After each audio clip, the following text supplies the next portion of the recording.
नमस्कार दोस्तों, स्वागत है आपका मेरे YouTube चैनल में जिसका नाम है learn and grow. I hope आप अच्छे होंगे और अच्छा ही कर रहे होंगे। तो चलिए आज हम करने वाले हैं हमारा third chapter, that is the atoms and molecules. देखो, हमें पता है ये सारा यूनिवर्स जो बना है वो मैटर से बना है। पर मैटर किससे बना है? मैटर उसी चीज़ से बना है जो आज हम क्या करने वाले हैं, पढ़ने वाले हैं। तो चलिए एक छोटा सा रिव्यू हो जाए आज, छोटा सा। दोस्तों देखिए, जो ये मैटर है, कोई भी चीज़ जिसको हमने पढ़ा है कि मैटर है, 3 स्टेट्स हैं, वो प्योर है या इम्प्योर है, ये सब हमने पढ़ा है। पर एक्चुअली मैटर है क्या है? मैटर के अंदर क्या ऐसी चीज़ है जो उसको फॉर्म करती है? हमारा ये जो यूनिवर्स है ये भी किससे बना है? मैटर से बना है। तो ये जो मैटर है इसमें बहुत सारे एटम्स मिलके क्या फॉर्म करते हैं? मैटर फॉर्म करते हैं, और वही मैटर हमारे यूनिवर्स को क्या करता है? फॉर्म करता है।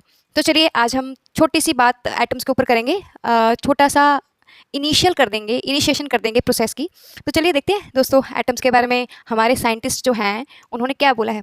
जब हम 9th स्टैंडर्ड में पढ़ते थे, जब हमारे जो सिलेबस के अंदर नया नया ये पोर्शन आया था एटम्स एंड मॉलिक्यूल, तब उनको ये बोलते थे, हमारा क्योंकि मीडियम पंजाबी था तो उसमें ऐसे बोलते थे अणु और परमाणु।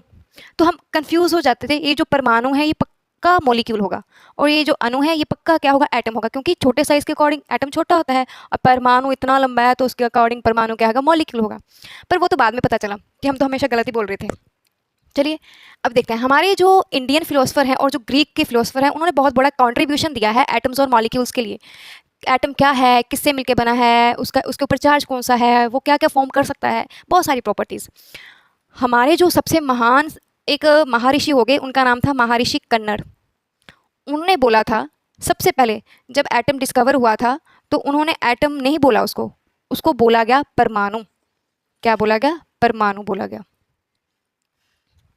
उन्होंने बोला ये जो परमाणु है ये सबसे छोटा पार्टिकल है जिसको और डिवाइड करना क्या है? इमेजिन ही नहीं है। फिर हमारे एक ग्रीक के फिलोसफर आए, उनका नाम था डेमोक्राइटस। डेमोक्राइटस उन्होंने बोला कि मैटर जो है वो बहुत छोटे इंडिविजुअल पार्टिकल से बना है जिसको हम फिर से क्या नहीं करते हैं? सेपरेट आउट और डिवाइड नहीं कर सकते हैं। तब उन्होंने इसको बोला था एटम। आते आते 18th सेंचुरी तक हमें पता चल गया था कि एलिमेंट्स के अंदर और कंपाउंड्स के अंदर क्या डिफरेंस होता है। एलिमेंट्स और कंपाउंड में क्या डिफरेंस है, ये 18th सेंचुरी तक हमें पता चल गया था। एनसीईआरटी के अकॉर्डिंग अगर 9th का सिलेबस देखा जाए तो उसमें इसके बाद डायरेक्ट कुछ केमिकल लॉ दिए गए हैं, पर मेरे को ऐसा लगता है कि लॉ पढ़ने से पहले स्टूडेंट को पता होना चाहिए कि एटम क्या है और मॉलिक्यूल क्या है, तो इसलिए हम लॉ ना पढ़ के सीधे एटम के ऊपर आते हैं। तो चलिए देखते हैं एटम के बारे में।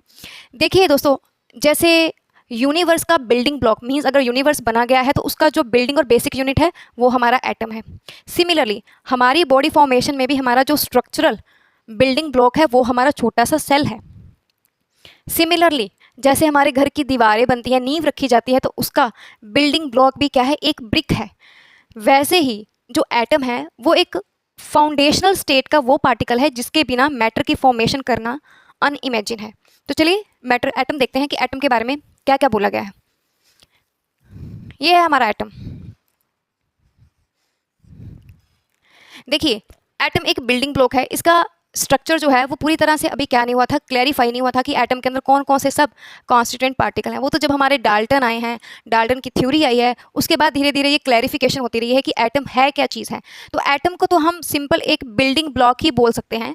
बिल्डिंग ब्लॉक, ये एक छोटा सा बिल्डिंग ब्लॉक है जिसके बिना यूनिवर्स और यूनिवर्स के अंदर मैटर जो है उसकी फॉर्मेशन कभी भी नहीं हो सकती है। जैसे आपने एंट हिल्स देखा होगा ना, चींटियां जब घर बनाती हैं, तो जब वो घर बनाती हैं छोटे छोटे सैंड का और ग्रेन्स का, और एक सैंड का जो पार्टिकल है वो कितना इंपॉर्टेंट है उनकी घर की फॉर्मेशन के लिए, वैसे ही मैटर और यूनिवर्स की फॉर्मेशन के लिए हमें बहुत सारे एटम्स चाहिए होते हैं। तो एटम के बिना इमेजिनेशन क्या है? अधूरी है। अब देखिए सबसे पहले जो हमारे डाल्टन आए थे उन्होंने क्या करा था? उन्होंने कुछ एटम्स को जो डिस्कवर हुए थे उनके सिंबल्स दिए थे। अब जब वो आए उन्होंने एटम्स देखे, एटम्स के एलिमेंट के नाम पढ़े और उन्होंने कुछ सिंबल दिए। उनके सिंबल कैसे हैं? एटम्स के सिंबल अकॉर्डिंग टू डाल्टन, अभी डाल्टन ने बड़े अच्छे से एटम के सिंबल दे दिए। उन्होंने एक सर्कल बनाया और उसके अंदर डॉट डाल दिया और उसको बोल दिया ये क्या है? हाइड्रोजन। फिर उन्होंने एक और एलिमेंट दिया जो पूरी तरह से उन्होंने क्या करा था? इस शेप में बनाया था और उसको नाम दे दिया कार्बन। फिर एक एलिमेंट बनाया, उसको नाम दे दिया ऑक्सीजन। एक ऐसे एलिमेंट का उन्होंने सिंबल बनाया, इसका नाम रखा फॉस्फोरस।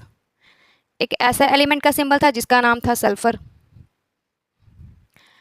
एलिमेंट जिसका सिंबल ऐसा था उसको बोल दिया सिल्वर।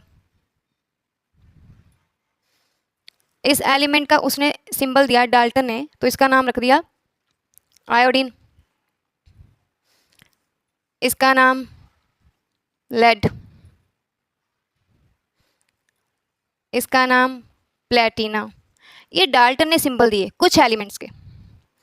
अब ये जो एलिमेंट्स हैं, इनके जो नाम हैं, इनके जो यूनिट्स हैं, इनके जो सिंबल हैं, आज के टाइम पे कौन डिसाइड करता है?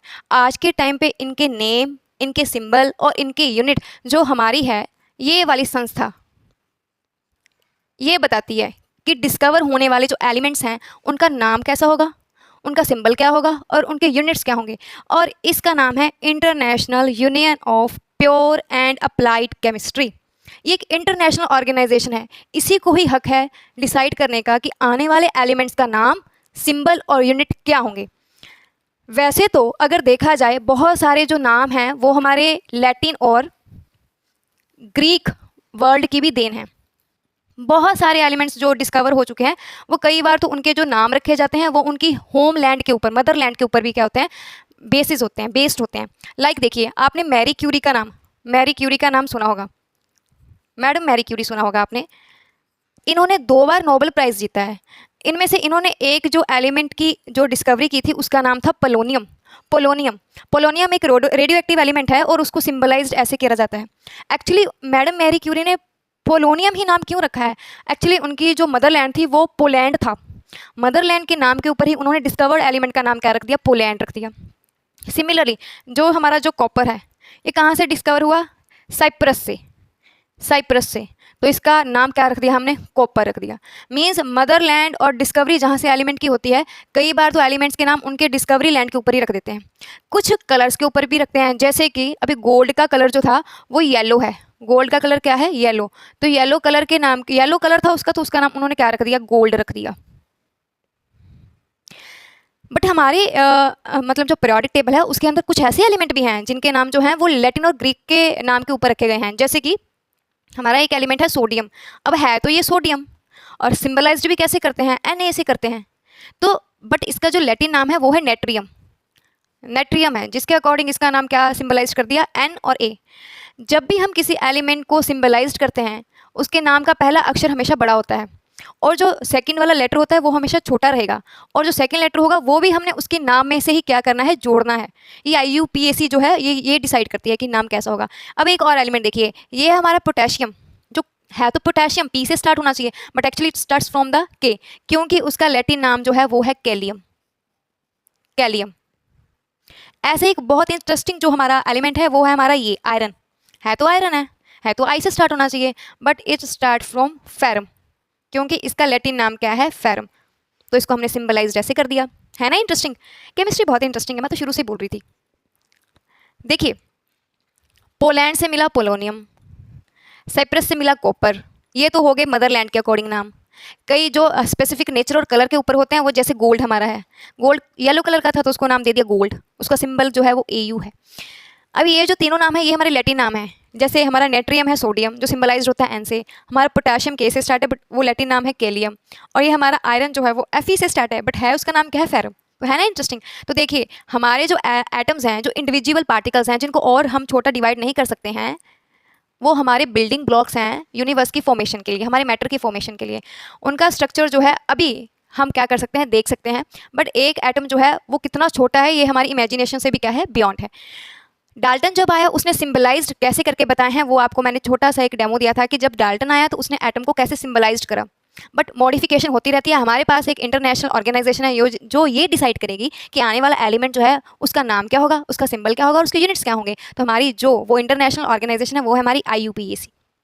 सिमिलरली हमारे पास एक और ऑर्गेनाइजेशन है जिसका नाम है NCERT, जो हमारी बुक के ऊपर भी लिखा होता है, जो हमारे सिलेबस की आउटलाइन क्या करती है, डिसाइड करती है कि कितना प्रैक्टिकल होगा, कितना थ्योरी होगा, कौन सा चैप्टर कितने मार्क्स में आएगा, कौन सा क्वेश्चन, ऐसे हमें एक ब्लूप्रिंट देता है।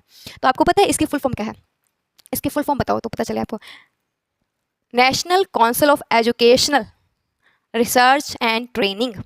This is a full form of NCERT, जो हमारे करिकुलम की गाइडलाइन क्या करती है, डिफाइन करती है। तो दोस्तों ये था हमारा आज का एटम। नेक्स्ट वीडियो में हम मिलते हैं। I hope you will like this video. Thank you very much.